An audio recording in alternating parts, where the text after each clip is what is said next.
Hi, family. God says the silent treatment you are giving this person is teaching them a hard lesson. You chose to go quiet, not because you don't care, not because you are cold, because something inside you said, enough. Maybe you tried to communicate before. You explained how you felt.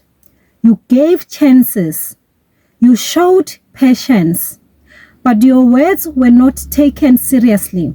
Your feelings were overlooked. And eventually, you reached a point where you realized talking was no longer changing anything.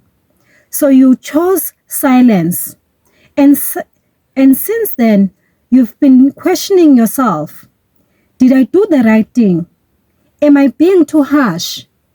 Should I say something again? But deep down, you know why you stepped back.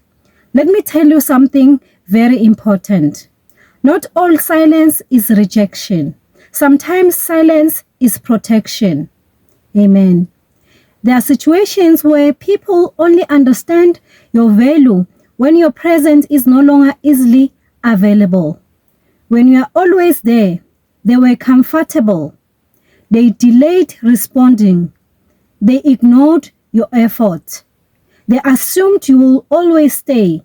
But the moment you stepped back, something shifted. Now they are thinking. Now they are noticing. And now they are questioning what changed. And that silence you are carrying, it is speaking louder than all the words you tried to say before. The absence, the distance, the space. Amen.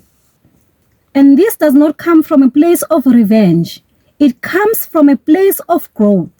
Because you reach a point where you realized you cannot force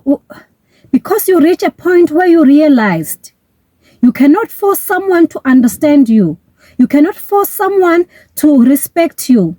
You cannot force someone to value you. But you can choose how you respond. The Bible says in Proverbs 17 verse 27, the one who has knowledge uses words with restraint. Amen. That means wisdom knows when to stop talking. Wisdom knows when silence is more powerful than repeating yourself. Now here is something you need to hear clearly. Your silence is not affecting them.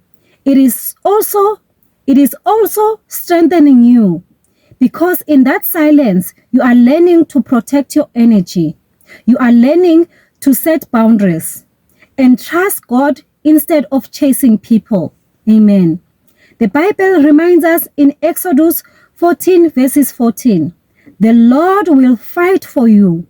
You need to remain still. Amen. Sometimes being still means stepping back and allowing God to handle what you no longer need to control. And while you are being still, something is happening on the other side.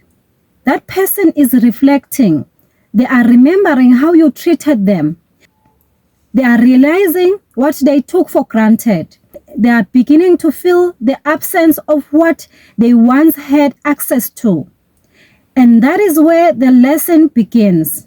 But here is the warning of this message. Do not use silence as a weapon. Use it as a wisdom, because there is a difference. Silence rooted in pride brings division, but silence rooted in peace brings clarity. So if your silence came from a place of protecting your peace, don't feel guilty, because sometimes God removes your voice from a situation so that He can speak through your absence. Amen. And maybe that is what is happening right now. Your stepping back was not a mistake. It was alignment. It was alignment with growth, alignment with self-respect, alignment with God's guidance. So instead of questioning your silence, trust what God is doing through it, because the lesson that person is learning right now is something your words could never teach. Amen.